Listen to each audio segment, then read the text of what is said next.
Welcome to the Mokuchi Studio podcast dedicated to Japanese woodworking and related topics. I'm your host, Yan Jiger, and we are joining Pierre Nadeau for part two of our interview. I see a shoji on your profile pic. Do you build shojis as well? Oh, yeah. Yeah. Yeah. When you do this work outside of Japan, Right, you're right. it's pretty common stuff to. Yeah, not almost every woodworker using Japanese tools I know of in the US from time to time will make shojis. Some are Yeah, really focused on that, but most of yeah. us just, you get a job and there's a room and you need two shojis, you Then just you make you just them. make them. Yeah. Yeah. Have you had problems with how they choose the wood in Japan, and then have you had problems with choosing your wood so it doesn't warp over time, or you just go for straight Um, grain, old growth, and No, just grain orientation is really big part of the work. So I just that's it? pay Yeah. close attention and Okay. yeah, yeah, but yeah, you can't just use any wood. You can't use spruce or hemlock Oh well, I mean, actually, you could. Some of it's really nice, but for not shoji, just really? yeah, Wow. yeah. Okay. If it's dry and it's nice and quiet, yeah, you could make almost out of It would work. anything. But not Okay. all woods are generally that quiet enough. Yeah. If they tend to move, yeah, it's no good. You'll never fight Yeah, wood that's moving, right? Sorry, yeah. I'm doing the No, interview right now. no. That's okay. All right, so let's pick up where we left off. So once Dave helped you set up the forge, I'm sure there were lots of other little things to do, but I imagine before too long your shop was up and running. Yeah, so Dave came. What we did was mostly the masonry work. So we built the actual core of the forge where the fire happens and connected the fuigo, which is the wooden bellows, Hmm. which is typical to Asia. So you have these, so in the West we have these leather bellows that they're like a sandwich that you open and close. Uh-huh. But the wooden bellows, they're a box, and they you just pump a piston, and whether you push or pull, it blows air sideways Mm. into the forge, and that's how Mm. you bring air to the charcoal, because Japanese forges are fueled mostly with charcoal, although some village blacksmiths now use coal or coke. Ah. So Ah. yeah, so yeah, Dave helped me, and that was a big push forward. It was really helpful. As I mentioned, I was going through a really hard time after Mm. my accident, and the money, and being busy trying to just make a living. And we had two very young kids too. So, but Mm. that gave me a breath of fresh air back then. I remember that very well. And right away, I used it several times. I was trying, and then many things needed fine tuning. And then I focused mostly on installing the anvil and a power hammer, which I brought back from Japan.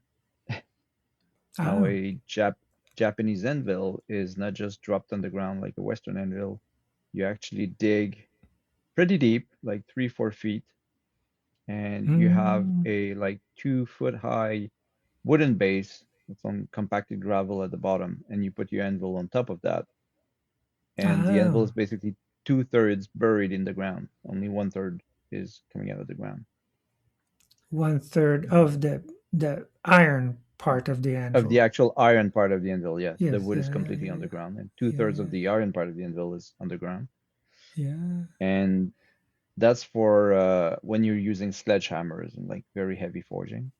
Ah, Uh, uh, and yeah, yeah, yeah. I saw the video you made of installing the anvil. yes, It's there you go. quite That's the involved. one. Yeah, yeah, yeah. Yes, that's the one.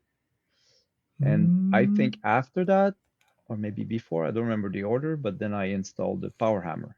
So maybe it was before that Mm. I installed the power hammer. Similar thing, I had to dig about 3 feet and I poured 53 bags of concrete mixed by hand. Oh, wow. I actually had a tiny, tiny mixer and I just dropped Ah, it in, yeah, in there. helpful. Yes. Yes. But Yeah. yeah. So that was installation. I mean, keep in mind And all of this is done and I have to pay the bills, right? I have to do whatever job oh comes yeah, around. So, yeah, yeah, but yeah, yeah. I refuse to work for someone else. I keep saying that, but I just took on jobs as a local blacksmith, just doing whatever I could Mm. around me. And I can understand not wanting to work for someone else.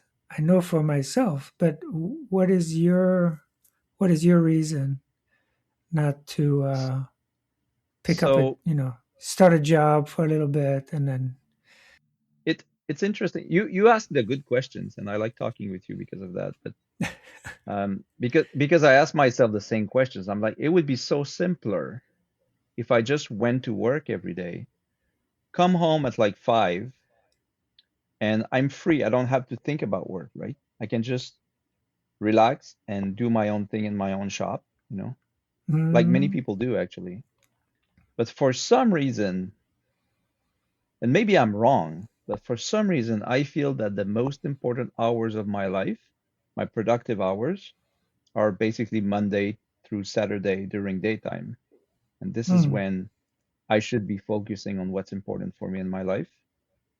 mm. And worst case scenario, I should be doing something else on evenings to make a bit more money, just to survive. So, I see, but I see. I don't know if that makes any sense. Maybe I'm just an idiot idealist or something, I don't know. But it's just having to go work for someone else drains the life out of me. That's the Ah, reason I'm not doing it. It really it's really hard on me. that's I just can't do that that's enough. That's enough reason. Yeah, it. I guess it is like, but is it yeah. because I'm selfish or I don't know what it is. I never really worked for anyone in my life, so I did have jobs here and there, but and it never worked out very well either. I mean, I always end up fighting with them or I Mm, feel that people are, and that's very a generalization. I'm sure there's so many good, great companies and people everywhere, but I feel that in general, people are not involved in their work and they don't care enough. I'm trying to do the best possible work, best possible solution. Let's do this and that, and I always felt frustrated when I was working in companies, like when I had jobs as a student, or so I mm, ended up being on my own all the time. mm. I guess I just have this bent personality. I don't know. I don't know. I don't know what it is. Well, What do you think? to be a craft person, I think it's so important to be independently minded. It's all Definitely. you. Yes. Like Well, thank you. you. That's the thing, right?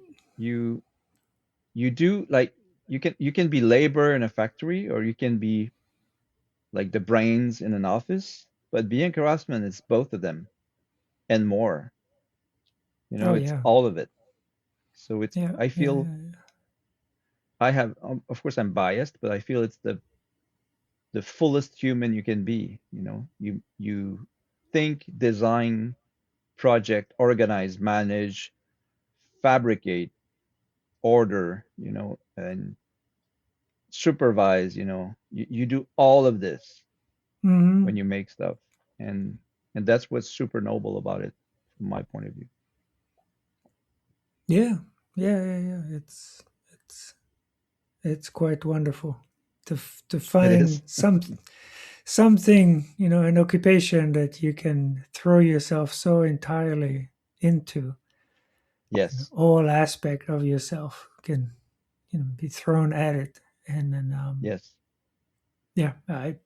I love it myself, for I think for the Y- same reason. Yesterday, yesterday I was chatting with someone who was visiting, and they asked, "So what's your hobby?" We don't know each other, so she asked, Mm. "So what's your hobby when you're not working?" And like, I there's only work in my life, and I love it. I don't want anything else. That's like I don't need a hobby. I love being there and doing it. So Yeah, in yeah. I think in the West, the words get in the way, because then, right away somebody will say, "Oh, so you're a workaholic," and it's like, but that's got a negative connotation to it. Yes, This happens to be my work, but if I didn't need money, I I would would still be probably doing it. still be doing the Yes, same thing. yes, absolutely. So it's sort of all rolled Yeah, into one.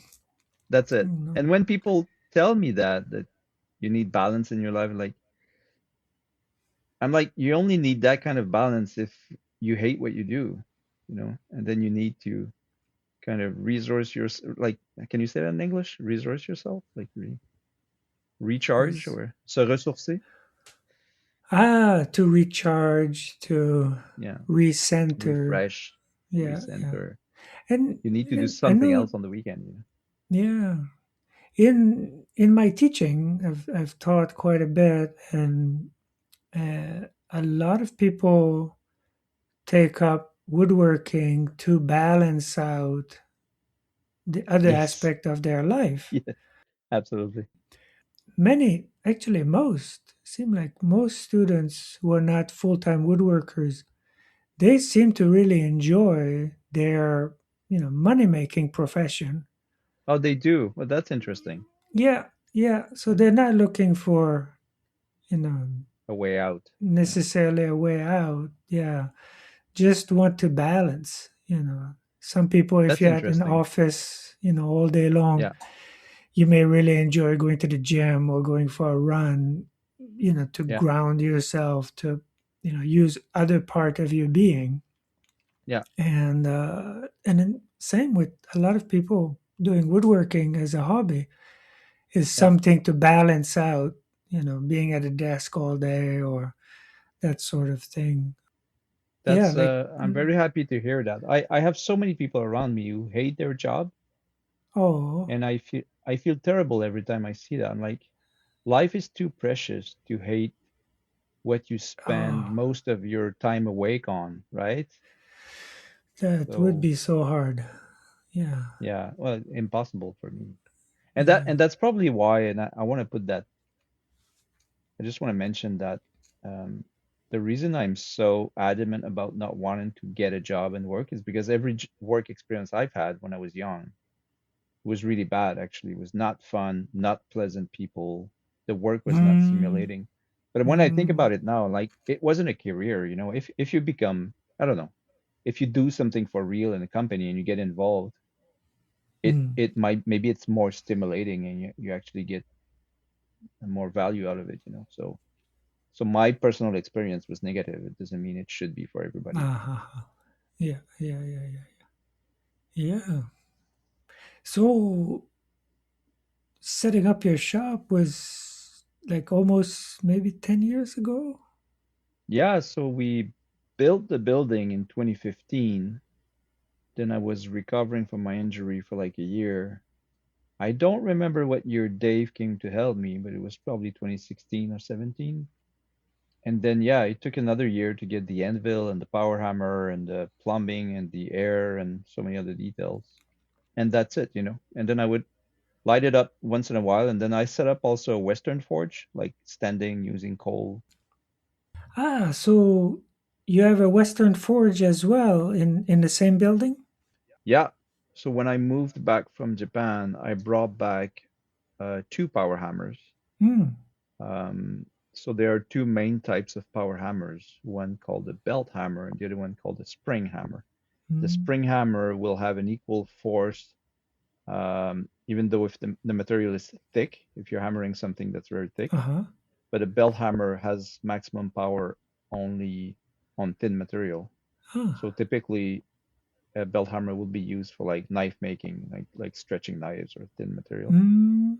But a spring hammer is better for forging heavy stock. Huh. So I brought one of each to do like finishing work with the belt hammer and the heavy forge folding of the raw steel with the Mm. spring hammer. Mm. So while at it, I installed a Western forge that I ended up using more. And the reason for that is when I moved back to Canada, the only charcoal I could find was maple charcoal, which is an awesome fuel actually. It's very hot Mm. and it's very clean, but it's impossible to cut it. And now we're entering into technical details, but basically, the way one big aspect of traditional Japanese blacksmithing with charcoal is that you have to cut your charcoal to a certain size, and that's Ah. actually very important. Mm. So there are like four or five or six different sizes of charcoal that we use, Mm. and the main one of the main job of the apprentices is to cut the charcoal Ah. that's going to be used, and that's an infinite task. We always are burning charcoal, so Mm. we cut charcoal all the time. I cut charcoal for 5 years nonstop. Mm. So, but when I tried to cut maple charcoal, it just crumbled into powder and dust. Ah. It's really hard to cut it cleanly. Now, I have a video on my YouTube channel that shows cutting charcoal. It's called smithy, and you can see in this video. This was in Japan, and I'm cutting red pine charcoal, and you can see it cuts like it snaps like glass. It's this very sharp cutting edge. Ah. Okay, okay. And so what I'm thinking is conifer. What's conifer in English? The Evergreen. evergreens, yeah, right. Yeah. So these Or trees are actually, easier to more cut. specifically, conifers. Conifers in English. Yeah. Okay, Yeah, yeah, conifers. yeah. There you go. So whereas deciduous trees, This, yeah, um, broadleaf deciduous. Yeah, broadleaf, actually, broadleaf. Yeah. you broadleaf wood charcoal is harder to cut, or it's impossible to cut, actually. Ah. So the video So you have of chopping charcoal at your forge, that was maple? so the one I have on YouTube, I think I might have two, but the one I remember posting is was in Japan, and that's red pine. Ah, there's That was during my I apprenticeship. haven't seen that one, but I saw the one when you Okay. were setting up your forge before firing or in the process. You needed Yeah. charcoal and you needed to fill the base of the forge with Yes. like dust, charcoal Yes. dust. So you're sifting and Yeah. sifting. It's right before dust. It's like an 8 to 3/16 Small size pieces. Yeah, charcoal. yeah, Yeah. So we needed to line the bottom of the yeah, forge yeah, yeah, yeah. So, because interestingly, charcoal has two properties. It's a fuel when you're in the presence of oxygen, but it's mm, a refractory. It resists heat when there's no oxygen. It's actually super high refractory. It will ah, uh, it will resist heat up to something like 3000 Celsius or something like that. wow, wow, amazing. If there's no oxygen, right? Uh If you have huh. oxygen, forget it, it's burning. Yeah, yeah, yeah, yeah. So if you pack it at the bottom of the forge, there's no air there and it won't burn, and you can just reshape it as much as you need, and it's very Ah, durable. huh. So that So was that's one of maple the size that we charcoal. use. The, Yeah, the, that was maple charcoal, okay. and it was good for making the dust size small particle. Ah, okay. But to do the actual forging, we need it's about a 2 inch cube size, Hmm. about one inch, 1.5 inch cube size, Hmm.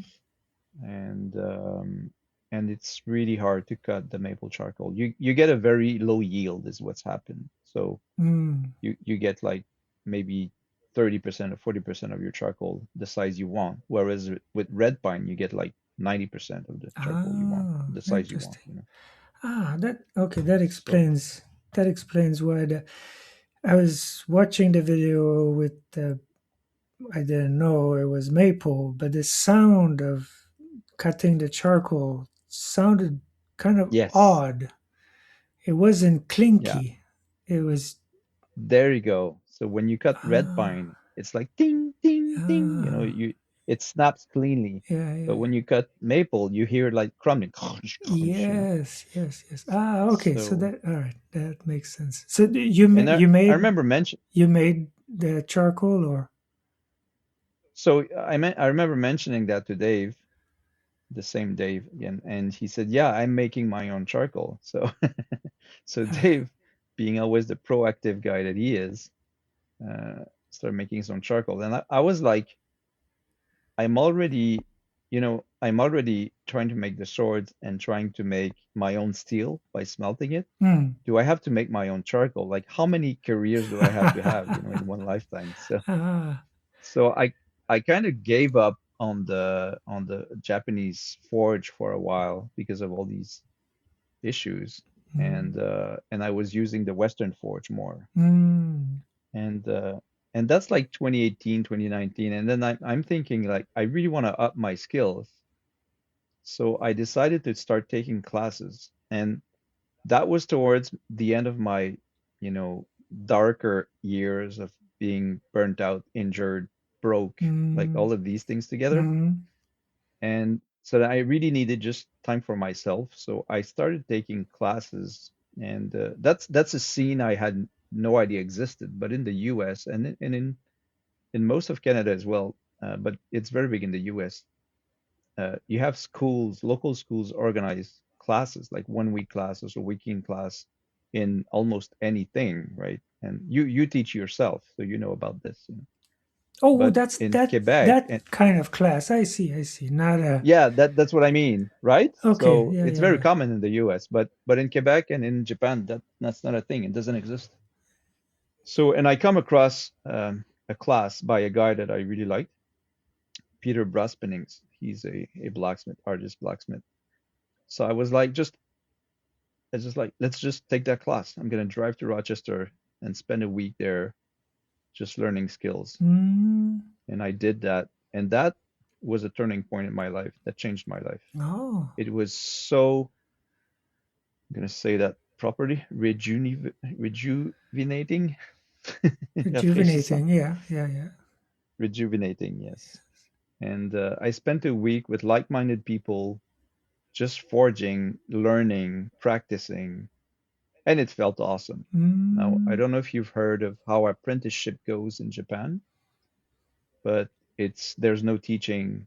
Nobody's teaching anything. They barely answer your questions. Very often they ignore your questions. mm. So in Japan, you learn on your own, basically. Yes. So spending a week with generous people who are just sharing openly, and showing the mistakes and showing the successes, and Mm, that was a breath of fresh air. So I came back to my place with a new found firepower to mm, practice more and work more. So ah, this is really when I got back into blacksmithing. uh, Like, mind you, I mean, I came back to Canada in 2011, and we're now 2017, like 6 years, uh, barely like just doing odd jobs here and there and forging a bit. But I feel terrible about myself. Like, what am I doing? I should be forging every day. I should be making mm, swords. And like, mm, none of that's happening. mm, And I have my friends telling me, it's fine. You have two kids and you have your house and you're trying to make a living. It's all normal. There's nothing strange. mm, So, but then, yeah, I it was hard. But yeah, so that class in Rochester really helped. And I started taking classes. I took classes in Maine. I took classes in Johnstown, Pennsylvania, mm. and that was really it was good food for the soul. Oh, wonderful! I'm so glad to hear. And what sort of forging were those classes? Were they things that you could then apply directly, or were they just or were they It building skill and knowledge? Yeah, it was mostly building skill, and when you build a skill for something, you can use it for so many Mm, different things. mm, But all the classes, like many classes are about like sculpture, forging, and stuff like that. But I was really taking classes on. So one of them was joinery, how to do tenons and mortises in iron, right? Oh, neat. And yeah, yeah, it was really cool. Like punch a hole, and of course it's all like no machines, right? Just a hammer, and anvil, and Uh-huh, fire, uh-huh. and make your own tools. How do you make a tool? Like with the class with Mark was like basic exercises, like making a tool and then trying to make an object with that tool, and then so Mm, it was all technical exercises basically, which mm, I love personally. mm, I took one class that involved more like free creative forging, mm. and I did not enjoy it as much. And it's not because I'm not creative. I can be very creative, but in a context where I go and I'm going there to learn something, I really want to be given like one like constraints, Ah, like let's yes. do this Yes, yes, yes. with those guidelines. So Yeah. That's, so that's it like to just fool around, I can do that on my own in yeah, my shop. yeah, yeah, I yeah, don't yeah. need to be Yeah, yeah. Skill building. Yeah, skill building. yeah, There you yeah, go. definitely. Like if I take a class with you, I want to like you're going to teach me how to set my plane properly, how to hold my chisel, Mm. how to trace the line, Yeah, where to cut on the line, next to the line, like these kind of yeah. things. Like the Then actual design of the building one. Yeah, then then you go exactly. Yeah, home and do exactly. whatever you want. Yeah, Yeah, yeah, exactly. Build a shed or whatever. yeah, So yeah, yeah, yeah, yeah. That is, yeah, that is actually exactly how I teach. I've great. never I've never taught a class where we're like, all right, well, everybody makes something, and then I'll Yeah, help out in the type of work I do. Typically, unless somebody shows up with all their tools ready to go, yeah, that we have to work on tools. And then after yeah. that we have to work on technique. And once we Yeah. know that, then you don't need me. Then you go and make you whatever you That's want. exactly that. That's exactly what I keep telling everyone. A lot of people contact me. They want me to teach them blacksmithing, like Japanese blacksmithing. I'm like, well, have you ever forged? Mm, Like you need a hammer and anvil and something to heat the metal, and you really need just basic technique, mm, like how to hold the metal, how to forge a straight line, how to forge an octagon, make it round, make it square again. This mm. very basic stuff. It doesn't. It really it's pointless to try to make fine art if you don't have the technique, Yeah, yeah, Like the yeah, greatest artists were good technicians, yeah, first and yeah. foremost. I think so. So, I think so. Yeah. and I've been obsessed about that. Maybe because my own apprenticeship experience in Japan, I found a bit frustrating in some places, and other places very inspiring. But technical wise, it was lacking. So that's why when I came back, I started like priming myself, like just learn technique and practice technique all the time. Mm. And at some point, it's like you have to stop trying to get ready and just get to work. Oh yeah. So right Yes. now, so the recent years I've been focusing mostly on tatara smelting. So whenever I come to Japan, I do it, and now I'm building. Well, I have my own furnace. Tatara, sorry, is iron smelting. So Interesting. and that's really what I'm into right now, smelting my own metal. So in And Japan, do you start with iron sand or what? What do you start yes, with? exactly. So yeah, so we so I the one of the swordsmen I was visiting makes his own iron. He's famous for that in Japan. So Ah, I came and I was visiting him every year when he was doing his smelts. And it's from does he have a an apprentice from Europe?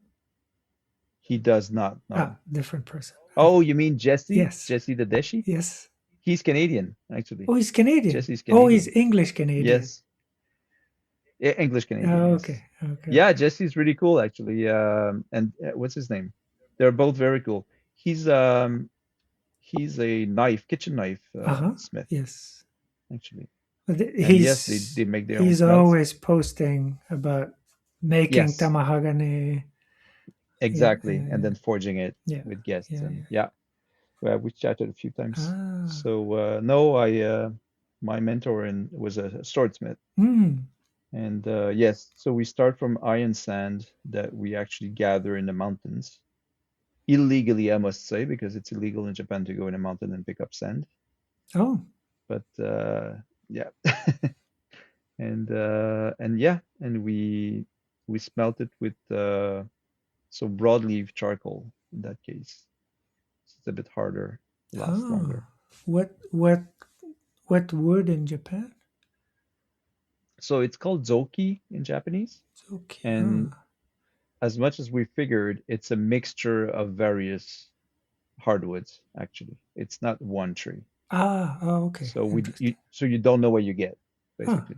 Oh, And it's whatever the charcoal maker came around oh. But a and came hardwood. by and Interesting. it's a hardwood, yeah. And the idea with the hardwood is it will take longer to burn so that it will make the burn slower, meaning your iron ore has more time to reduce, meaning to deoxidize basically, Oh, and turn into metal.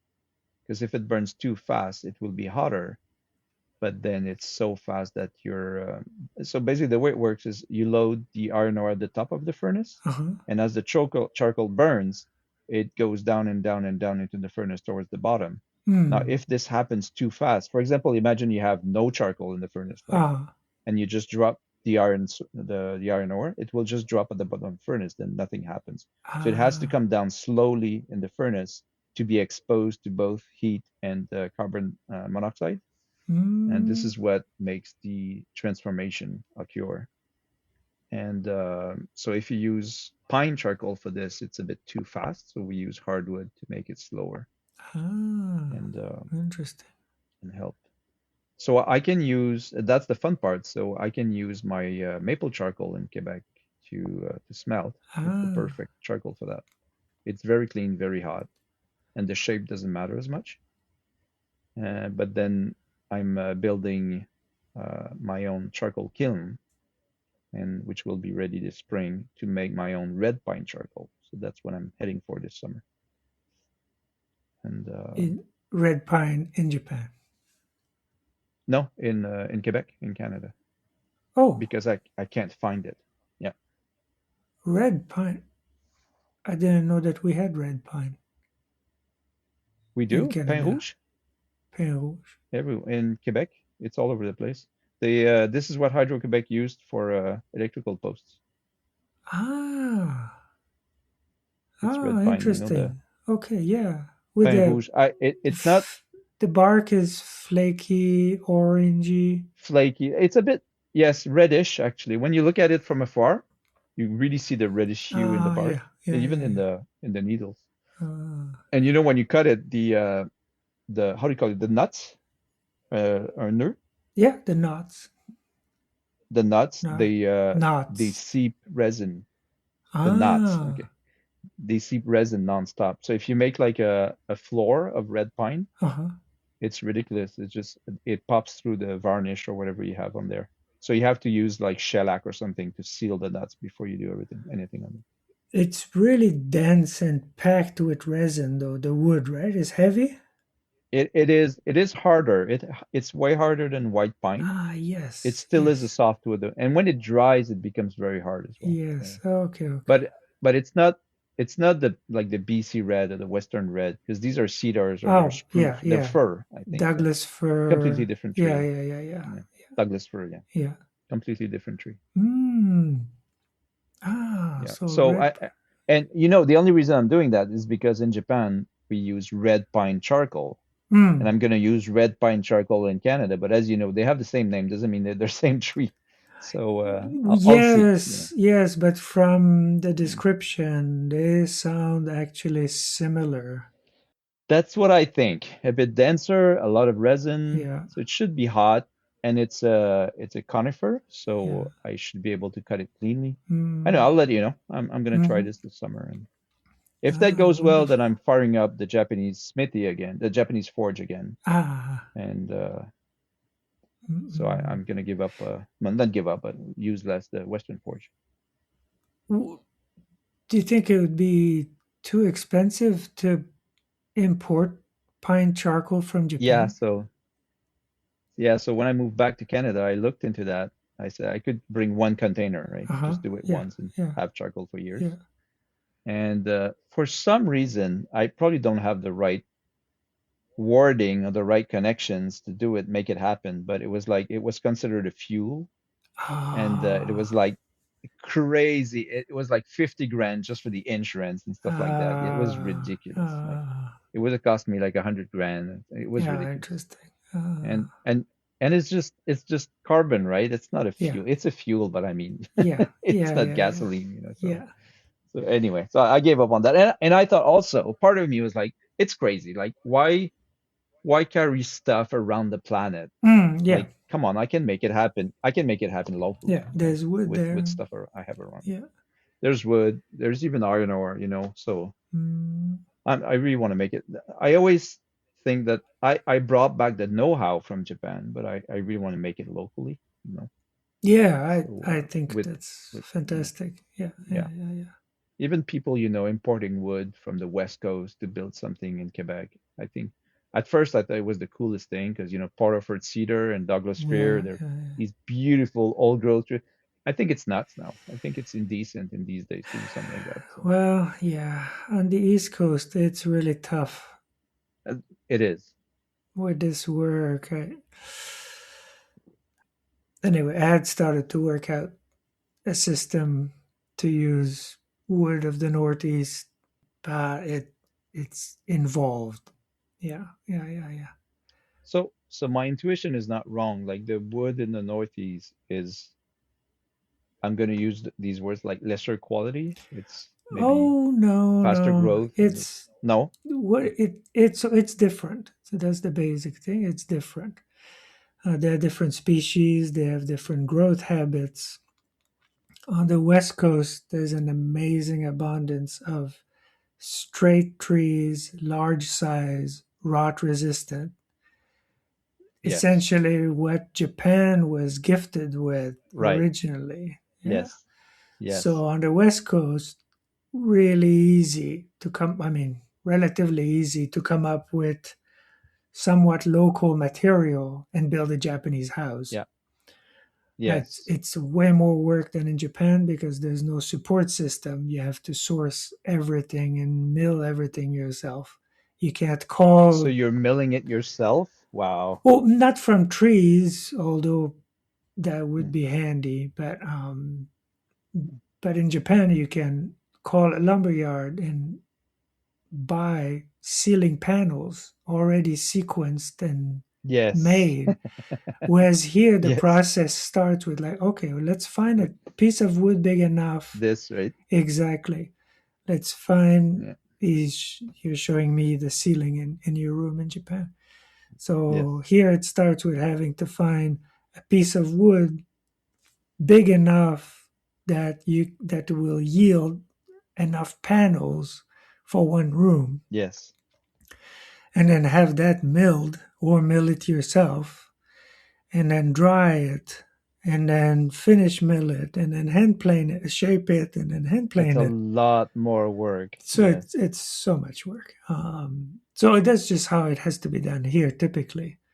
Now on the East Coast, there's an added challenge of the size of the trees and their rot resistancy. So white pine, Yes. the biggest tree you find around, the most plentiful, Yes. also rots really easily. So you can't Yes. use that instead of cedar.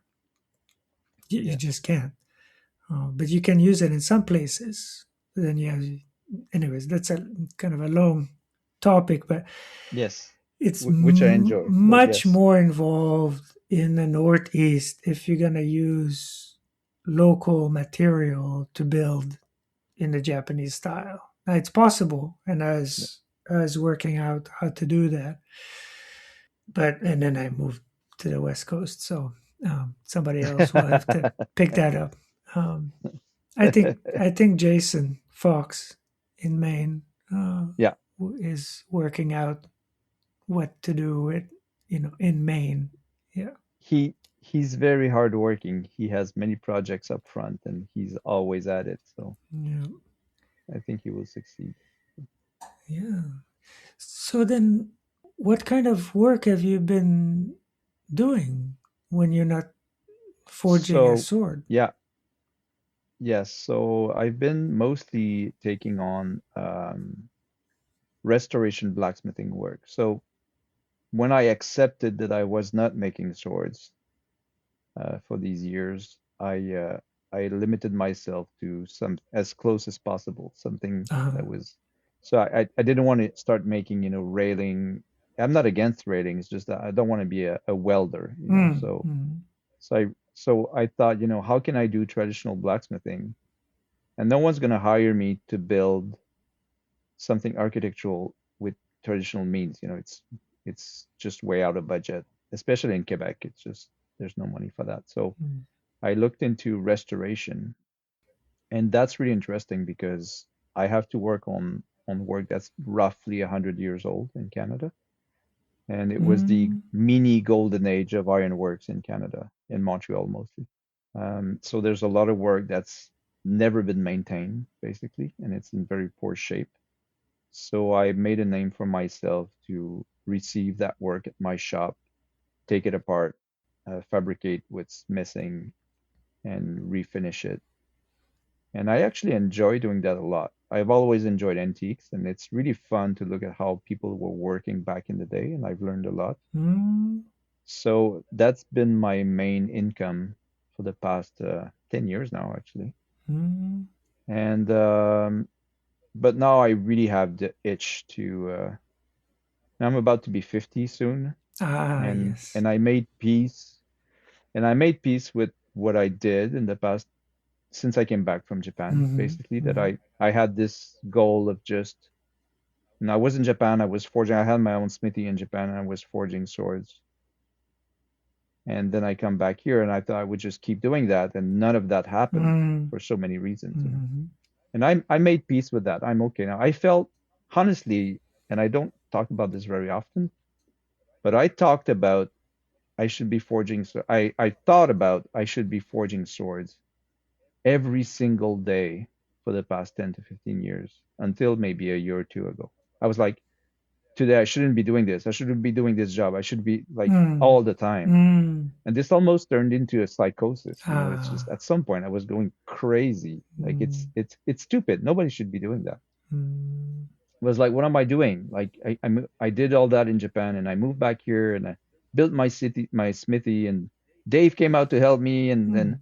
like I should, and then Ah, I just try to make money, pay the bills, and then the week's over, and then I'm burnt out, and then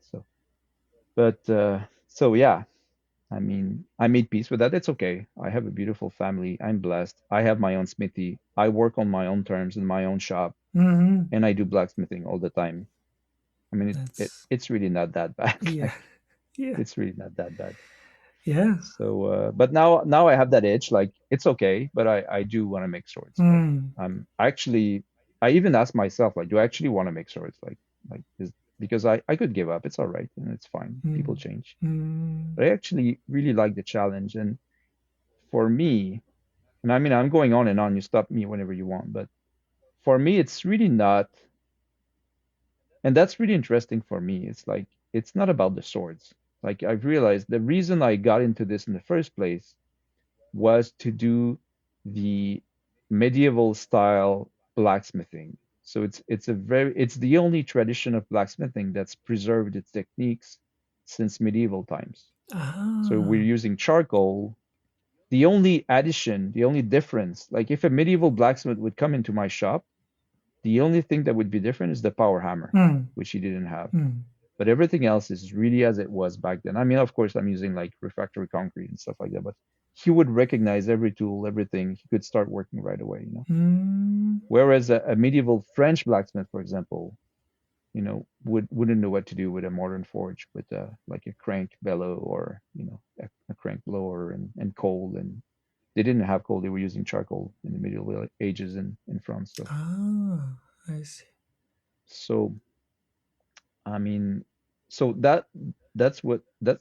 that is what was really interesting for me. It was transforming this crude material, the iron ore, into this beautiful object that is the Japanese sword that celebrates the material and the Japanese sword will show the iron for what it is, like a piece of pottery that's been wood fired Mm. will show the beauty of the clay, or like a beautiful building will show the beauty of the wood. So Japanese swords show the beauty of the iron, Ah.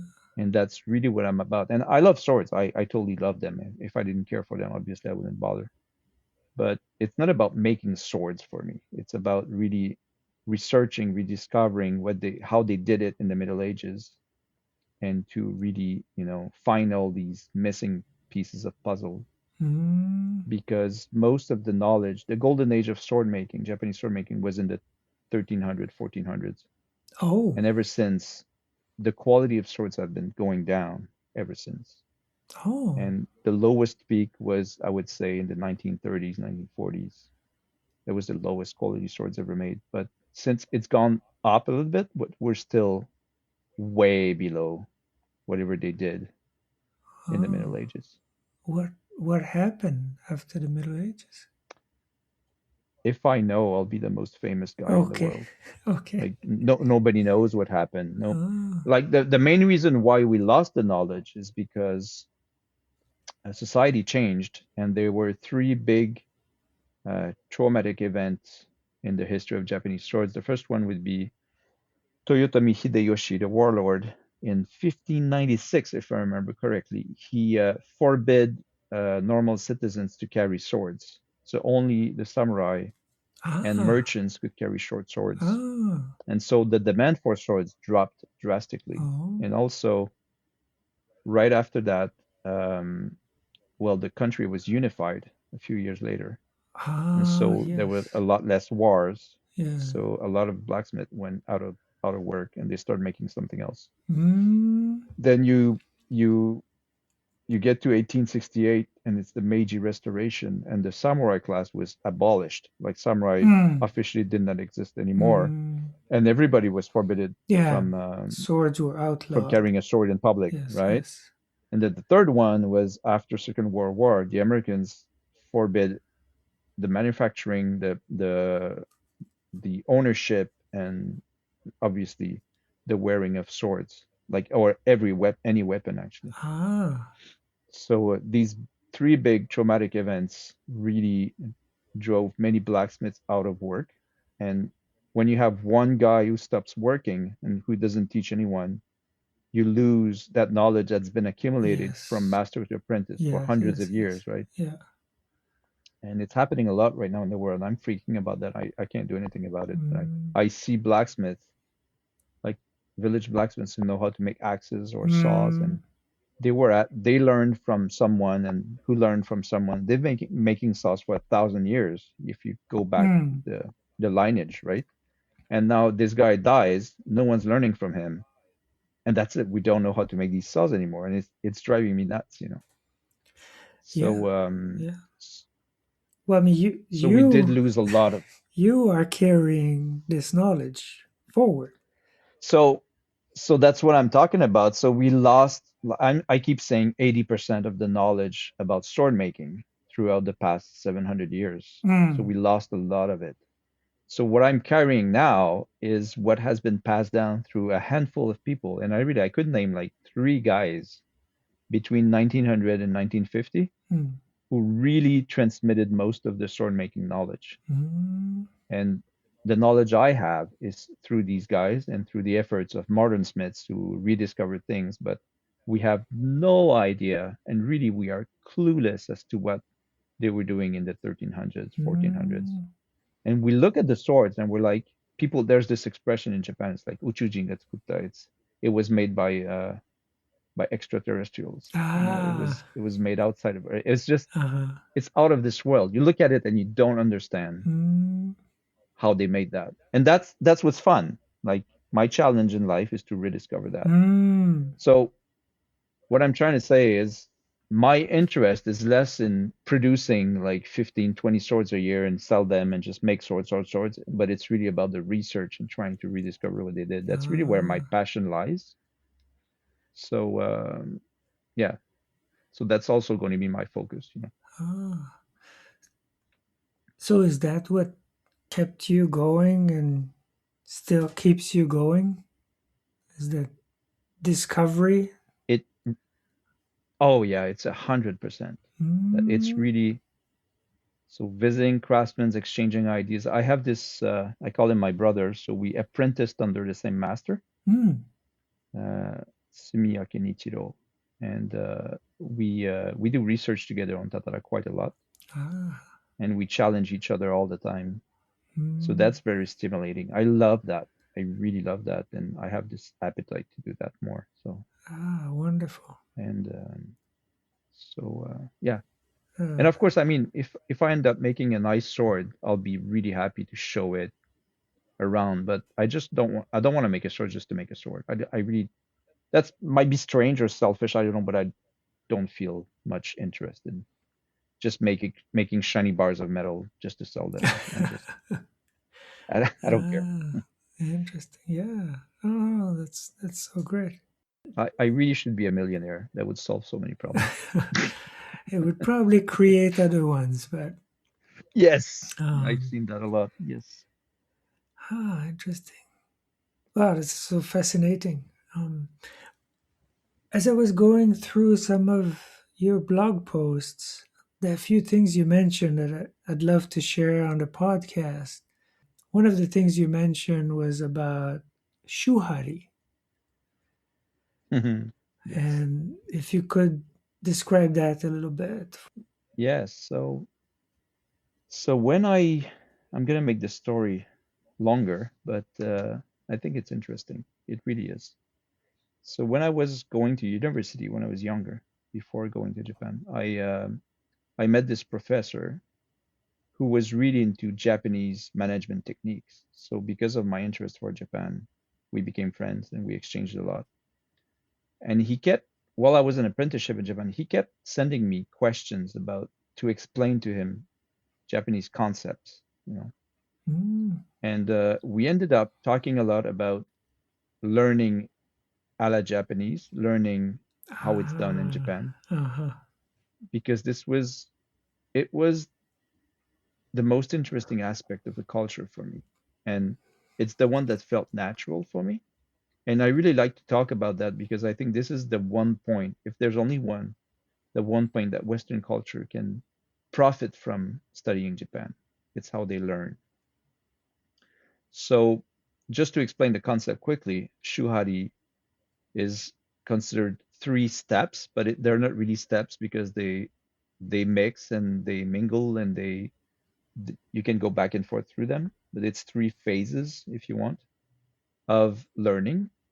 And so the first step in learning, and I like to use this example. Let's say we're going to talk, the purpose of your apprenticeship is to learn how to tie a shoe, right? Let's make Mm. this a simple trade. Mm-hmm. So your craft is going to be tying shoes. And you've never tied a shoe in your life, you didn't even know they existed, and you enter apprenticeship. So the first thing, Shu, you're going to do is basically mimic your master as a monkey would do, like, or as a kid. Mm. Basically, you watch him tie his shoes all the time. And basically, your job is to just stand there and watch him do that. But while you're standing there, I mean, just don't waste your time, anybody else's time. While you're here, pick up a broom and clean around or like do some chores or run some errands. You know, you're here anyway. Might as well make yourself useful. Mm-hmm. But your purpose as an apprentice is to observe keenly what's happening, Mm. and that's the difference between an apprentice and someone who thinks is an apprentice but he's not. It's this observation. Like, are you proactively observing what's happening?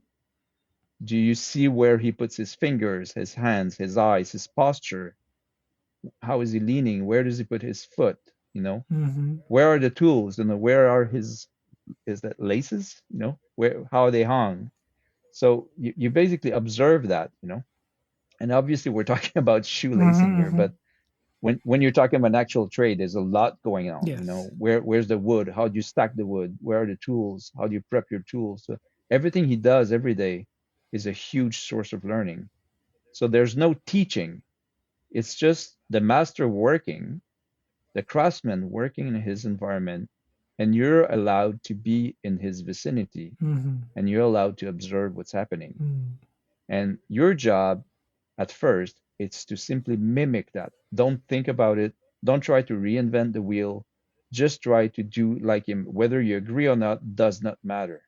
You're the one who said you wanted to learn from that person. So you shut up, you come, you observe, and you mimic. Mm-hmm. And that's the first stage, and that's shu. And then ha is basically making these techniques your own. And this is what the black belt is in martial arts. In the West, people used to think that the black belt is the accomplishment. In Japan, the black belt is considered the beginning. Mm. So when you have the black belt, it's because you've mastered every technique. Now, all the techniques you own them naturally. You don't have to think about them. You can just do all the techniques. Now you can start doing martial arts. Mm. Mm. Now you can start learning martial arts. Mm. So ha is that place where you can actually tie your shoes now without thinking about it. You can actually think about what you're going to cook for dinner or the next shoe you're going to have to tie while you're tying this shoe. Mm-hmm. Like your body knows the movements. We call it muscle memory in Uh-huh. English. Yes. Yes. And Yes. in Japanese, it's karada de oboeru. It's like learning with the body, not learning with the mind. So I could explain to you, let's say you've never heard about shoelacing before, but we go in a coffee shop and I talk to you for 3 hours about how to tie a shoe. Yeah. You still Yeah. wouldn't know how to do it. Yeah. You still wouldn't know how to do it. Uh-huh. You have to get down and try to tie your shoe Mm. to learn it. It's like riding a Yeah. bicycle. Yeah. You can do a PhD on bicycle riding. If you've never ridden a bicycle, you will not be able to do it. Yeah. So you have to learn with your body. So the first step is mimic blindly and just do as others do. Mm. And then ha is basically you've got your black belt, you've mastered the techniques, they're your own, you don't have to think about them, your body knows it. And B is really reinventing your own tradition. And this is where you imagine, new ways to use the same techniques or new ways to apply the technique or even a new technique maybe. So but it's not like a linear thing throughout your life where you do shu and then you do ha and then you do li. Throughout life, you know very well when you learn something, you're still learning, even though you're a master craftsman now. I'm sure you're still learning things sometimes, Oh my gosh. and then some all the All time, the right? So time. All the all the time, right? And then so sometimes you go back to ha. You're mimicking something you've seen, and you're just trying to assimilate it and make it your own. Mm. So you're always going back and forth. Shu hadi, di ha shu. It's always changing. Mm. So this is what the concept of shuhari is. Now the interesting detail is all these things, like these words we have to explain Japanese culture and the way of thinking. It's not something the Japanese do. So I always like to mention that because now people will go and talk to a Japanese, say, "Hey, shuhari is really awesome," and they're like, "What's that?" Mm. Ah, yes. and Yes. and the interesting thing, it's natural for them. This is what they do. They actually do that all the time. If you enter a company and you want to be a sales guy for Honda, Mm. you're going to do shuhari in the company as a sales guy. Like it's not traditional craftsmanship. It's just the culture. It's how it's made. Mm. So the first thing you can have a master's degree in sales. They don't care. Mm. At first, you're going to be hanging around all the great sales guys that are there. You're going to observe them, run errands for them, clean around, clean up the desk in the offices. Because you're doing your shoe. You're actually learning the wording, the culture, Mm. how they behave, how to handle clients. Mm. And once you start to make this natural, then you can start behaving as a sales guy for Honda. And this is how a culture is being transmitted for hundreds of years without changing Mm. because people just go in and accept to completely absorb the local culture of an organization or a craftsman's or a clan or Mm. Yeah, beautiful. So woven in this, there's also you mentioned the concept of kata. yes. So and that's an interesting one because so I was mentioning this university professor and he got me involved in a new movement called the kata movement. And there's this thing that's very big right now in management that's called continuous improvement, or it's like lean management. And maybe you've heard of those. And I'm terrible. Like Mm. these guys have been very generous with me, and I can't even explain what they do properly. But basically, there's this idea that a company should constantly be improving itself. Aha. In French, it's amélioration continue. Aha. Yeah, yeah. And now you have entire teams and companies are dedicated to doing that, just that basically. Mm. So the story of that is so Japanese management techniques are very famous in the West, and many people have tried for years, for decades actually, to implement this in Western companies. Mm. So a guy would go, like a university professor would do research, go to Japan, observe like what they do at Toyota, and find it awesome, and then he would bring that back to GM and say, "Hey, let's do this, guys. It works awesome." And he would try to implement it, and it wouldn't work. Mm. They wouldn't get the outcome, the results. Mm. And so this guy, oh my God, I'm terrible. That was years ago. I don't even remember his name. Oh, I feel bad. I might find it for you. You can add it later maybe on the Okay. podcast. I mean, so this guy observed martial arts and he realized it's shuhari, right? So basically, in martial arts, like I don't know if you've ever done martial arts, but you go on the tatami and nobody's explaining to you, like, okay, put your finger like that, put your wrist like that, you should hit. There's no explanation. The teacher's at the front, he's doing the movements, the kata, Ah. and then you just mimic him. You Mm. don't think about it, you just mimic it, and you mimic it 10,000 times. And at Mm. some point, your body will remember these movements and you will be able to fight just with muscle memory and a Mm. lot of Mm. obviously practice. And once you've mastered all of those, then you can start thinking about why am I doing this? Like maybe I should put my foot there, or that's the Mm. re part. Mm. But so the way of learning is called kata. That's the shu part. That's basically mimicking blindly until you make it your own. And then Ah. there's this expression in English called fake it until you feel it. And there's this very famous experiment for Fake example, it until you make it. yes, but this new one Oh, is fake it in the until kata you movement feel is it. fake it until you Ah, feel okay. it. Until you feel it on the inside. Like, It- I yes, see. so you Okay. make it your own. Ah, So okay. Okay. because there's this famous experiment where a receptionist at a desk was unhappy with her work and she was never smiling. And in the experiment they asked her to smile, to fake a smile, Mm. just and then after a few weeks she was smiling all the time Mm. and she didn't even realize it was happening. Mm. So the kata movement in management is where they develop these analysis techniques for problems, and it's a kata. So the first question is this, the second question is this. Ah, yes. So and people are forced to ask themselves, what is the problem? What is the cause? What is the goal? What are the steps to get to the goal? And these are really irritating and boring questions, Ah, ah, Like I ah. don't want to have to go through this. I know the answer. No, Ah. no, go through the kata. And then you realize after a few months, people do them without even thinking. Like just the Mm. questions are in order, they identify the steps and they know exactly what to do. And this is how continuous improvement in Japan works, and this is how it's taught. Mm. And that really the way to learn that is kata. So basically, kata is simply mimicking blindly without overthinking or Mm. analyzing. Mm. And it's something that's really hard in the West because people feel they're getting what's the proper word for that? They are basically not being true to themselves, Yeah, right? there is. I don't know where it stems from, but being a Westerner, I have it too. I think less so now, but there's a stigma about doing something that you, without understanding it with your mind. Yes, It's like absolutely. And it's a huge problem. you are prey. Somebody could take advantage of you Yes. because you don't understand what you're doing. You might Yeah. actually be a fool. Yeah. Um, Yeah. and It's so like art school. so I think people resist that.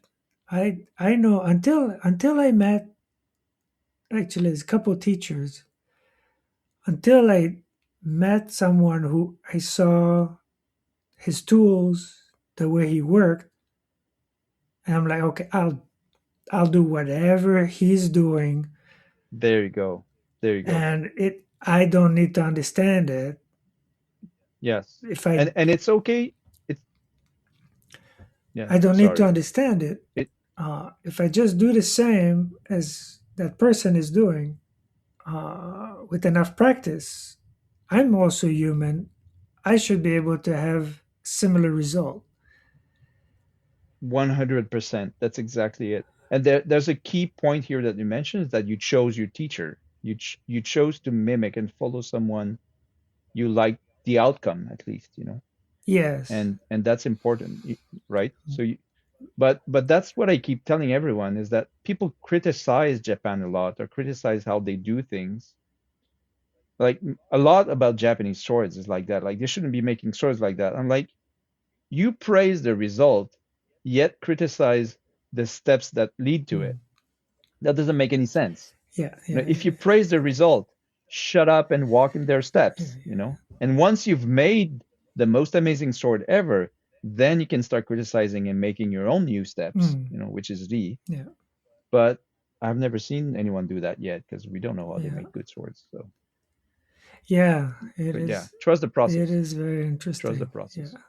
yeah. And there's this thing I've seen it a lot with artists is they don't want to go to art school because they're going to get their creativity corrupted, right? Oh, That's complete yeah, BS, you know? So you go to art school to learn all the techniques, how you prep your paint, how you prep your things, how you mix the color, how you observe, you know. And then you can do that, use that, these tools and create your own art. So mastering your skills is not going to limit you, you know. yeah. No, But that's a huge thing in the West. Like it will people set are you. afraid to lose their creativity if they learn skills, you know. Yeah, it is. It is at the same time fearing to lose the individuality Yes. and worshiping the individuality. But you can't be Yes. original if you don't have a foundation. That's I think Yes. that's a myth. Like the Yeah, genius absolutely. artist who And just appeared out of nowhere, knowing how they do what they do. I no, think it's a good sales pitch. no, that's it. All the great artists like Picasso and Dali, they were great technicians. Like Picasso could paint realistic portraits. Mm, He had full control of what he was doing, you know. yes, He didn't paint these cubic because he drawings couldn't do by anything else. right, that's Yeah, it. Like no, like he was in control of what he was doing, you know. yeah, So yeah, yeah. yeah, so That and is physical. yeah, Mm, mm, mm. Yeah, so physical learning. Yeah, so different. So different. and I think well, just a quick one, but I think this physical learning is good for every aspect of life, not just crafts, you know, and that's something they apply in Japan. A dentist or a doctor, like in the West, they go to school and they will do like an internship for years and then they become doctors. In Japan, it takes like 20 years to be a fully fledged doctor. Like this hands-on learning is considered the core part of the process. Mm, All the intellectual learning before it or throughout it is also important, but you have to learn with your body. Whatever it is, you have to learn with your body, mm, you know, mm. doing it. Yeah, yeah, yeah, yeah, yeah. Both in the little description I read about Musashi, because I haven't read the book, but I read the description. And then somewhere else on your blog, you mention about the loss of ego, the crushing of ego. And I believe some transformation happened to Musashi in his story, where Mm. where I guess just like iron being made into a sword, he was transformed. Um, Yes. you mentioned about that. Can you talk to that a little bit? Have you experienced that yourself through the process, or is that something you observed outside of yourself? It's interesting that you bring this up because it's something I haven't thought about in many, many years. And maybe it's because my ego has taken its roots back into my life and I have to work on that. I Ah, don't know. ah, But But I remember mentioning a lot about the one of the goals of apprenticeship in the traditional crafts was to crush your ego. Mm. And I know it's true in France a lot. They will consciously try to crush your ego, and it's I don't know if it's done intentionally or if it's just a habit, or but they really think, and I agree with that, that when you're full of yourself, even if it's well intentioned, but when you're full of your ideas and you don't really have room to be this blank canvas that can learn, as much. Mm. So to kind of to kind of bruise the ego a little bit makes room maybe for learning. I don't know if that makes any sense. But on a personal level, I remember that, well, that's all of Japanese culture, but during my apprenticeship, there was absolutely no room for the individual. Like it doesn't exist in Japan. It doesn't matter what you wish for, or how you feel, or how you are, or the pain you feel, or the stress, or the how you're tired. It doesn't matter. The group decides what you're gonna do with your life. And it's a very oriental thing. It's the same thing in Korea, it's the same thing in China. So it's a very oriental thing. Now mix this, it's a cultural thing. Now mix this with a traditional craft apprenticeship, and they really don't, you know, they, they're not gentle. So there's no care given for how you feel, or what's happening, or what you need, or it doesn't matter. Like you're lucky to be there. Shut up and just act as well as you can.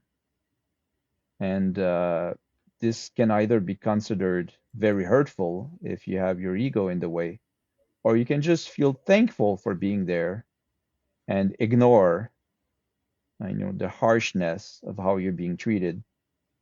And actually, it becomes very easy. Mm. And I experienced that personally. Being a Westerner, I was raised to affirm myself, to take my place in the world. Mm-hmm. So, and of course, I knew Japan, and when I entered apprenticeship already. So I had been in Japan for years. So I made my efforts, but at some point, sometimes some days you're tired, or you've had enough, or you're like, so the Canadian Pierre comes out, Mm. Mm-hmm. once in a Uh-huh. while. And but really, with time, I really start feeling like I'm thankful for being scolded. And I remember saying these words out loud. I just felt it really. It wasn't like an idea I had. I just felt like if he's scolding me, it's because he cares about Mm-hmm. the outcome. He cares about what's happening with me, right? It's not because he's being a bully or something. Mm-hmm. Mm-hmm. And I said that I felt like I'm thankful for being scolded. And he said, "That's fantastic."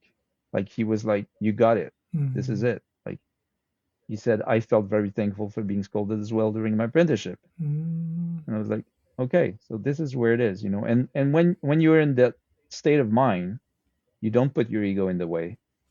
Everything is super smooth. It's way smoother. And but this is something that is so anti-Western values. We're celebrating the ego, and the in the individual. So Well, yeah, there is this assumption that if I don't take care of myself, nobody will. right, and Nobody and you know and what? It's no partly true. and nothing. Like as if I'm this isolated being just drifting in this outer world.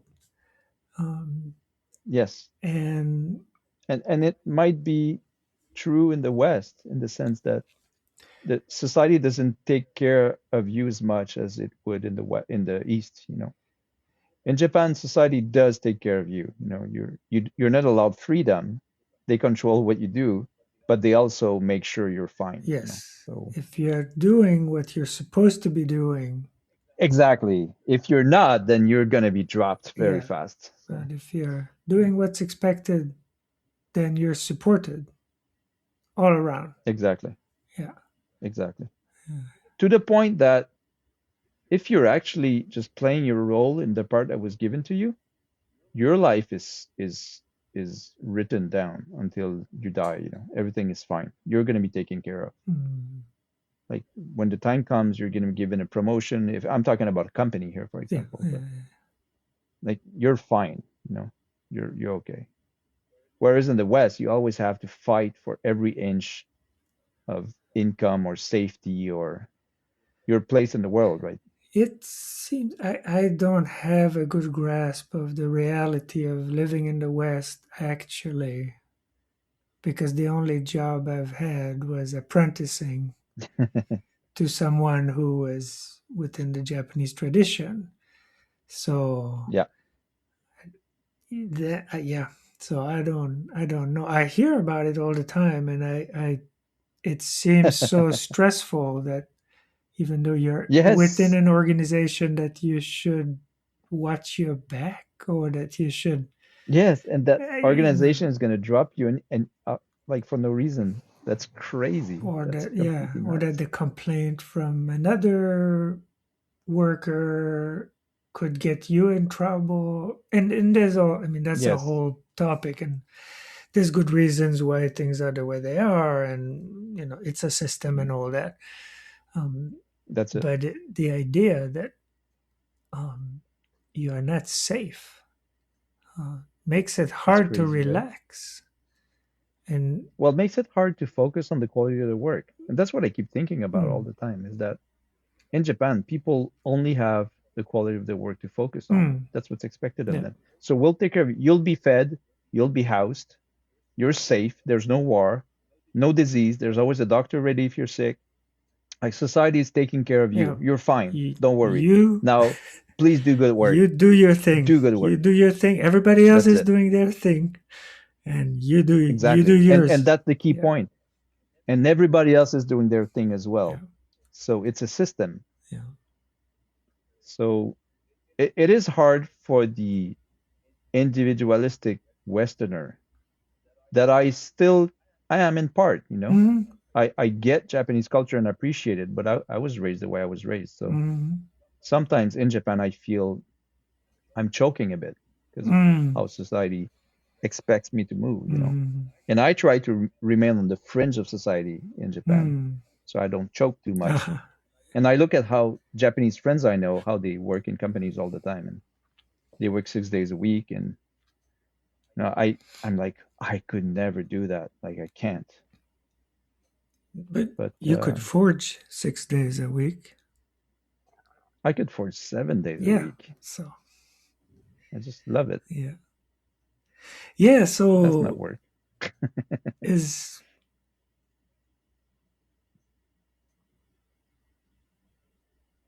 can you speak to some of your joys? And some have come through as we talked.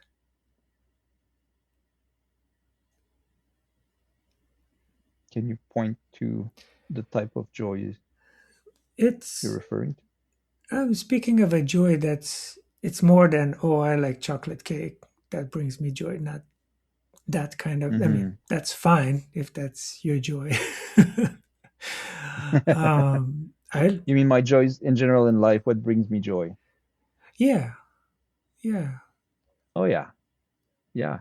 I mean, I had this single clear thing in my head for as long as I can remember is when I'm making something with my hands, Mm, I'm deeply satisfied. I'm at peace, but the word I like to use is satisfied. I'm not wanting for anything. mm, Everything's perfect. mm. When I'm making something, whether it's tuning a tool to make something with it or make something or prep the material or whatever it is, and it's always been the case. And that's the one constant in my life. I'm an anxious person. I it's something I I talk about freely now, and I've Mm. started doing it only in the recent years, but I have steady ongoing anxiety all the time, Ah, and it's been debilitating in many ways. And mm, that's also part of the problems, like the challenges of me going through my life as well. So, Ah. but I now I'm addressing it up front, you know. Uh-huh. I'm like, Uh-huh. I don't have to be anxious. I just realized that a few years ago. I'm like, I don't have to be that person, you know. I can get rid Mm. of anxiety. So what I'm trying to say is, but when I'm making something with my hands, fixing my house, making a sword, fixing this 100-year-old fence, tuning my motorcycle, whatever it is, I don't mind. I'm deeply at peace. Mm. So that's been a blessing in my life because I have this, you know, rope I can go back to anytime I want. And it doesn't matter where I am in the world. So I have that. And I often tell people that Japanese swords is just the flavor of making that I chose. Mm. But the Mm. core aspect is the making, you know. Making. When I was a teen, I was woodworking all the time. I love woodwork. So, but then I came across Japanese sword making, and I really like that flavor, you know, of making Mm. for many reasons together, and that's the melting pot of reasons that make it appealing to me. It's the historical aspect, it's the beauty of the materials, the simplicity of the tools. You know, it's the technical challenges. It's so many things that make this flavor of making stuff more Mm. appealing to me. Mm. But then, yeah, the number one thing is making stuff with my hands, and and then the other sources of joy are my family. Ah, yes. And when I was young, I promised myself I'd never get married or have kids. I was adamant about it, Oh. like never. I want my freedom. Mm. You know, when I was a teen, you know. Uh-huh. Oh, a teenager. And, Oh, and okay. then Yeah, yes. right, yeah, Uh-huh. classic. Uh-huh. But then that girl comes in my life, and whenever I'm with her, I feel good. You know, it's not I'm excited. That's I just feel very good in her presence. I'm like, Mm. okay, I should be by her side for a long time. And that's been the number one decision in my life is to marry my wife, Lina. Mm. And then we had two kids, and they're 13 and 11 now. We keep talking about how like we were just going about our life, and then we have two kids. What happened? You know, Ah. like we don't remember Uh-huh. planning any of that. You know, Ah, yeah, yeah, yeah. it's like what's happening? We have two more humans in the house. Like what's happening? Mm. But and as you know, I mean, kids are an extreme source of stress and energy, you know, endless pits of energy and money. And and we don't know why, but they bring a barge load of joy in our life all the Mm. time. Yeah. And obviously they've been taking a lot of space in my life. Yeah. Yeah. But I have to say right now, my biggest sources of joy are me making stuff and my family, and that's about it right now in my life. Mm. Mm. And I think that's That enough. You know, seems like yeah, plenty. Yeah. yeah, I think so too. Yeah. Everything else is noise.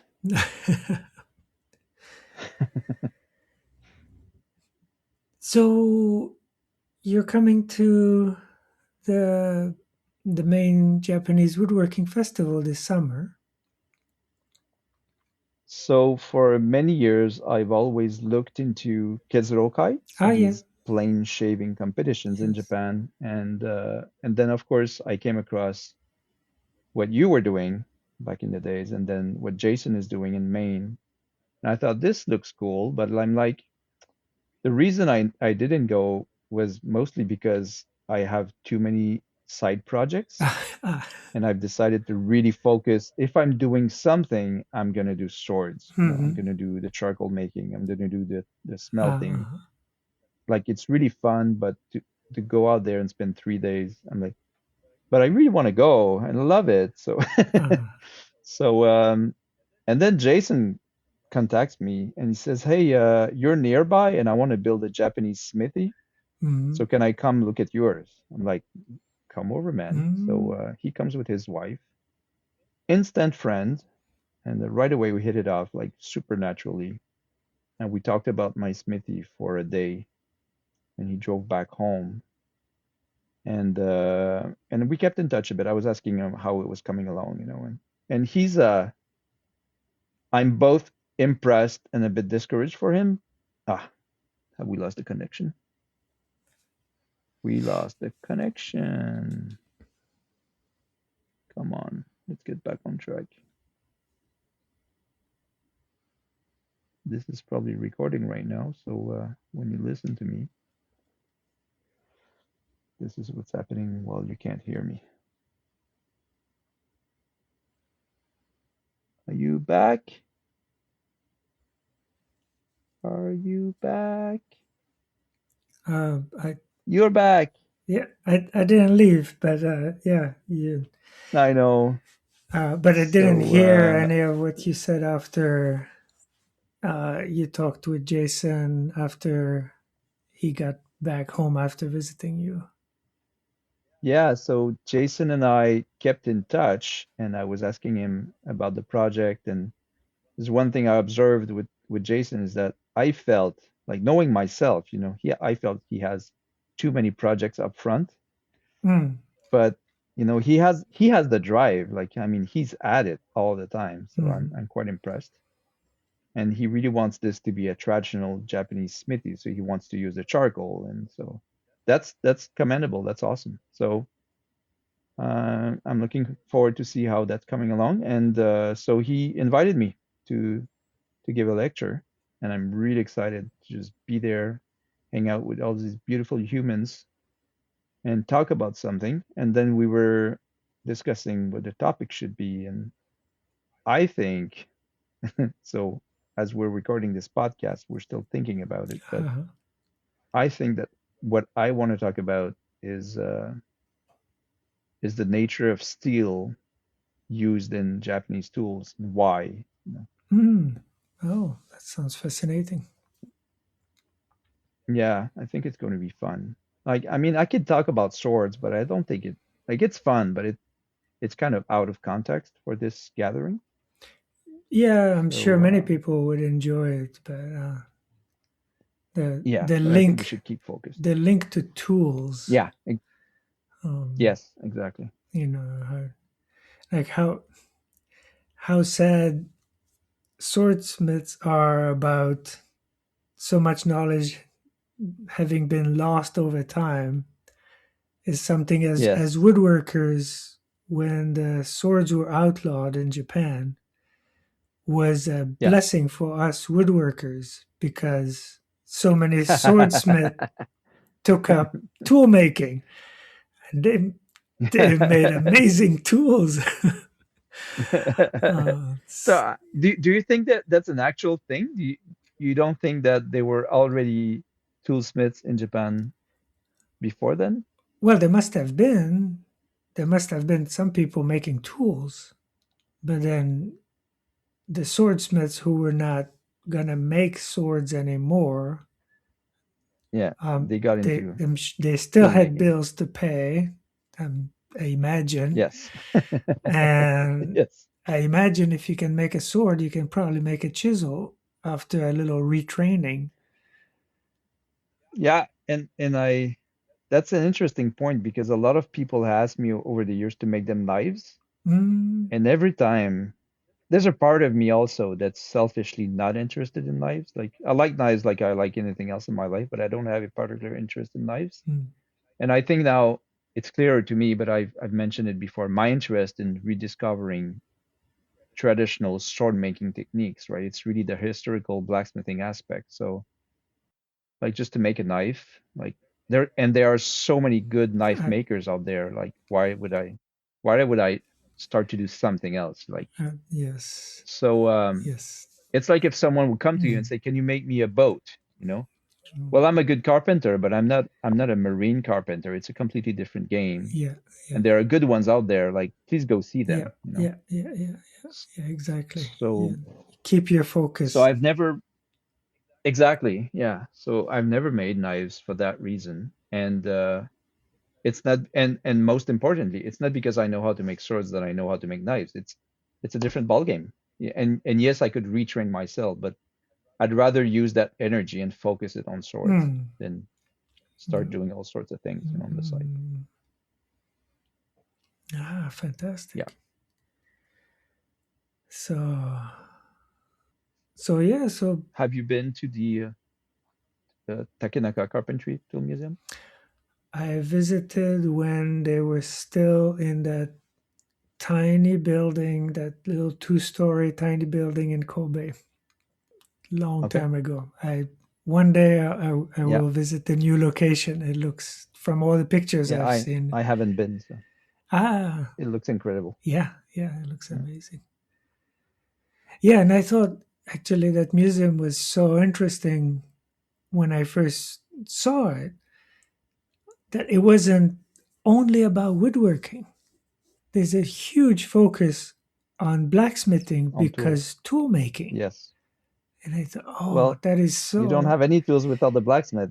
Yeah. Oh, yeah, yeah, yeah, exactly. And we can't do any of the woodwork without tools. So it's Yeah, no. completely, interconnected. So yeah, that's. You you know that famous French story about the king asking about the most important craftsman in his kingdom. Have No, you heard that one? no, no. It's a, What is that? it's a French story. I can't tell it properly, but basically the king he asked for the most important craftsman to show up. So every tradesman come, the potter and the weaver and the woodworker, and they all come out and they all explain why their trade is the most Oh, important. Like I without see. me you can't do this, without me you can't do that. Uh, And then at the end the blacksmith shows up and said, without me none of you exist. ah, We call it the mother of all trades. yeah. But then does the baker says, yeah, but you need to eat. So, Well, that's it, right? It's a society, yeah. right? So yeah, we shouldn't have big Yes, egos. yes, yes, yes. Mm. But we like to brag about Oh, that. yeah, So yeah, yeah. Of course, of course. mm, mm. Yeah. No, yeah, that's great. Mm. So moving forward, sounds like you got your hands full with researching, Yeah. iron So smelting, my charcoal exactly. So making. my kids are exactly. So my kids are getting a bit more independent. They are entering their teenage years. Mm, Um, and I feel I have more leeway, more freedom. And financially, I figured a way to do my work and get paid properly, which I wasn't in the first 10 years. mm, So, and I'm about to be 50 in a uh-huh. few years, and there's this very famous swordsmith, Kotetsu, who started forging swords at 50. Ah, And I'm like, I have to do this switch in my life, and really refocus. So I'm starting with the smelting this summer and the charcoal making mm, kiln. And once I have proper coal and I have my metal, then yeah, that's what I'm doing right now. And I love my life right now. I really do. Like the pace I'm going at, mm, and the coming to Japan 3 4 months every year, and the smithy I have in Quebec. That mm, shop is paradise on earth. Like I built it in 2015. Still today, every morning I step foot in there, mm. I'm like, thank you. Ah, I have this deep, um, how do you say, gratefulness. gratefulness. Yes. Yeah, I Ah, feel it. wonderful. So yeah, so that's not so bad. Not so bad. And your time spent in Japan is spent doing what? So yeah, so that's a weird part that I have to negotiate with myself. But about 15, 17 years ago, I made a pizza oven for fun at my in-laws in Uh Japan. huh. And when I moved back to Quebec, I was asked to make a few. Uh huh. And so throughout the years, when I was low on work, I would make ovens once in a while. And that ended up being the peak year with that was 2022, and I made like 48 ovens in the summer. Whoa. And that was really weird. So I mean, that became half of my income, and every time was like, what am I doing? Focus. ah, But then it's money. ah, Then it's money. I need money. uh, So so yeah. So and I was asked to make big bread ovens in Japan. oh. So I jumped on that opportunity to actually come to Japan for free. So Ah. now I come to Japan and it pays for everything and gives me a bit of money that I leave in Japan. Mm. So that's the fun, because otherwise I wouldn't be able to afford coming to Japan for Mm, so much time every year, you know. Now I take the family, my wife can visit her family and friends. yeah, We wonderful. expose the kids to the culture. Yeah, so that's how I manage it. Uh, And I actually love working in Japan. I love being in Japan. So mm, it's really smooth, and I keep saying the same thing, but here I'm not afraid of people. I I can trust people around. It's very smooth. Everybody's very respectful. So it's mm, very fun to work here. Um, so I do that, but that's really a dissonance inside me. It's like, what am I doing? You know, like mm, bread ovens, come on. mm, So, but it's like honestly, it's like a month a year of work. mm, So, yeah, most of the time I really am in my shop. But mm, that's part of the transition for the coming years. Like I'm gonna, I'm thinking maybe to keep the ovens as income because it's better money, mm. and just give up on the restoration blacksmithing and just do the swords. Oh, interesting. So Yeah, yeah, yeah, yeah, yeah. I think it might be interesting. So I can see it's a that. good balance, you know, Yeah. and it's not the same time in the season, you know. So Mm, yeah. Oh, anyway, sounds wonderful.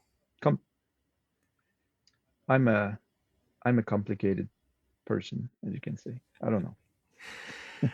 And it, I'd love to just focus on my thing, you know, but it's really I haven't managed the money, and I look at people around me, and we shouldn't compare ourselves, but really it's a real challenge. Like I need to make money every month to support the family, of course, of course. right? Yep, Yeah. yep, yep. Uh, but it's okay. I'm not unhappy. Yeah, yeah. No, earlier you were saying how happy you are with your life, so Yeah, I I am believe actually. that. Yeah. Yeah. Are you happy? In what way? Broadly speaking, yes. Yeah, yeah. So you have I don't know. It's an interesting question. That's a very loaded question, but it's an interesting question to ask a human how satisfied they are with their life, right? Because I mean, so many people are unhappy, like literally unhappy, and that's really terrible. But you're not that person, obviously. No, no. But And how satisfied do you feel about your life? yeah, yeah. And you don't have to answer immediately. Well, that's no, but it is an interesting question because it can mean so many different things. Right, absolutely. If I think about it, I could find so many things to be unhappy about. I mean, Yes. is anything at all around exactly how I would want it? No. No. So then there's absolutely no way I could be happy given that circumstance, right? Like nothing Yes. is right. I But think but that was it, my but at problem. the same time, everything is right. If I don't try to call it, right and wrong, it just is. Absolutely. And am I enjoying my life? Tremendously. That's awesome. Does it look like I imagine it should be to enjoy it as much as I do? Somehow, no. Yeah. But the experience is enjoyable. So I'll go with that. I I commend you. That's perfect. I think you got full credit. That's really what it is about. I mean, we all have this ideal goal that's never attained. And I have this belief inside of me that, let's say, I because I also have this ideal life of how my life should be. Mm. And I sometimes I imagine, let's say I actually make it happen. Like then what? Mm. Yeah. You just do that? You just do that every day? Are you really gonna be happy Yeah. about that? Or Yeah. like Yeah. Yeah. Yeah. As if we are like like static beings. You achieve right? this No, we're not. one setup, and No, then that's that's it. it. Yeah. Don't change anything. But you did mention it. No, that's it. You did mention a key point though. I think one of my biggest problems, if we can call it as, the first 10 years coming back from Japan, I kept telling myself that I was not doing the right thing. I was not Yeah, yeah, yeah, yeah, happy. Like I should be doing this. I should be doing the swords. I should not. And that's a cancer. Like yeah, don't do this to yourself. yeah, yeah, yeah, yeah. No, that So it it is a really tricky one. Once you've invested so yeah. much in one Well, that's aspect, what happened, right? So yeah, yeah, it's that's what happened. Like I did the apprenticeship. Like I was the second one in history, the only white guy alive doing it when I did it. mm, And and uh and that comes to your head, obviously. Like I was trying to be humble about it, but I was happy, I was the yeah, that guy. yeah. But then you And then realize, I come back to Canada. ah, Yeah. And it's something it's very hard to enter this world. And so then I come back to Canada and I'm supposed to be surfing on that and like be a blacksmith and a swordsmith yeah, and then nothing works, like mm, it's just and now I look at it now and I can tell you I'm happy it went the way it did. I really am. mm, I think I'm a better human for it. mm, If I would have become this superstar swordsmith straight out of my apprenticeship, ah, I don't think I would like the human I would look at from where I'm standing right now. mm. So I think it's a good thing. I'm gonna venture that your family in the long run will be grateful that things played out the way they did. It's stupid, man. These words you just said, I choked up. Mm, Like I'm the luckiest guy for my wife is 120% supportive of everything I do all the time. Like I'm the craziest lucky bastard ever. Like because I'm complicated, I do these things I don't want to do. I want to do things my way, and I'm very and she's always supportive. She walks with me. She's my mm, partner. And sometimes I remember telling her that I was working so much and for some years that I was worried my kids were like, well, dad is not available. And she was like, no, they see you work hard for us. And this is the part where I'm choking. mm, And they will remember that forever. It's going to be their memory of you. And I feel we're close. My family. I failed at many things in my life, but my family, all four of us, are tightly knit, mm, and I'm very proud of that. mm, So yeah, so that part I did not fail mm. so far, but yeah, Ah, beautiful. and I was trying to say something else. Yeah, so many unhappy people, man, and it really doesn't matter. In the end, you and I are just gonna be in the ground, right? So even like think about this greatest carpentry Oh yeah. master in Yes, 1604. yes. Like no one remembers him. Like Yeah, it's yeah, like yeah, yeah. it doesn't matter. Yeah. It really doesn't. Uh, So what matters is how you fully, you know, inhabit that character that's yours right now, your mm-hmm. life that you're living right now. Yeah, How you fully live it right now. yeah. And that will radiate towards other people and inspire them. I think Yes, that's what matters. yes. And that this is where I really don't care. That's what I mean when I say I don't care about swords.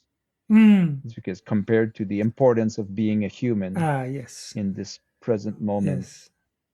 swords is just the flavor. It's the spice I have on my version of life, Yeah, yeah, yeah, yeah.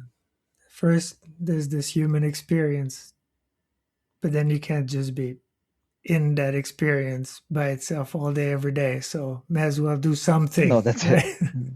Exactly, exactly. And Yes. so, what And to do, and probably more importantly, how you go about it how you do it. is Yeah. is And how much you honor and having the experience of being a human right now. absolutely. And it's important to have these conversations because we remind ourselves. I'm talking about this like it's obvious every day. It's Mm. so not, most of the time I forget about it, I get caught Yeah, up and yeah, yeah. so it's important to talk about it and say, yeah, okay, I'm thankful. That's Let's do this well. right. That's right. Back to center. What matters? Back to Yeah. center. Yes. But yeah, I'm lucky to be a friend of mine called me a maker years ago, and I loved it. For some reason, it really rang with me. Mm. There's this expression that you're being a maker is a type of human, right? Ah, yes. And Yes. mm, not just craftsman, but somebody who positively adds to the world, basically, That would be, in your yeah, own, a creator. mm, Yeah. a creator. Yeah. Yeah. I'm very thankful that I have that in my life. Mm. But yeah, Ah, wonderful. whatever that means. Wonderful. Yeah. Yeah. I'm very And the glad. connection isn't so bad.